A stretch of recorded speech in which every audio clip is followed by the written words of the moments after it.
So coming back to certain businesses know their customers by name. I would call it the PII data, but there are this whole host of businesses like the CPG business where I really don't know my customers. So how do I look at customer base audit for a business where my tertiary data is something that I don't get, and therefore how do you really apply customer base audit for such companies where billions of dollars are being invested on marketing?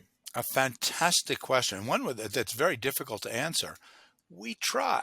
And that's why before we even get into any of the diagnostic stuff in the book, we first have this long conversation about who is the customer? Is it a distinct individual? Is it a family unit? Is it a neighborhood? Or on the B2B side, is it the person, the procurement person who's actually buying the product? Or is it the executive who's using it? Or is it a group? Is it the company as a whole? These are hard questions to answer. And I wish I could say, read the book and you'll have the answers to them. And no, it's not that simple.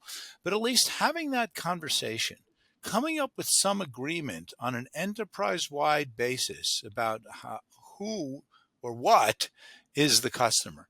We think about all the time, the metaphor for the data would be that the rows in our spreadsheet are the customers and the columns are the activities they're doing over time. How do we define those rows? And in different settings, like let's say in pharmaceuticals, is it the patient? Is it the physician? Is it the insurance company? Is it the distributor? Is it the pharmacy chain? So let's at least get agreement on it before we move ahead. And that's going to not only help us collect the data properly and do the audit properly, but just have better aligned decision making and accountability. So really important to figure that out, or at least, again, come up with what rules we're going to use to determine it before we even do anything with data. Now, to the main point of your question, there are a lot of companies out there that can't tag and track every individual. And so that's going to help drive who the choice of the customer might be. And so maybe we should do it at kind of one level higher. So maybe, for instance, if we are a CPG manufacturer, instead of the individual customer who we can't tag and track, maybe it's going to be the store.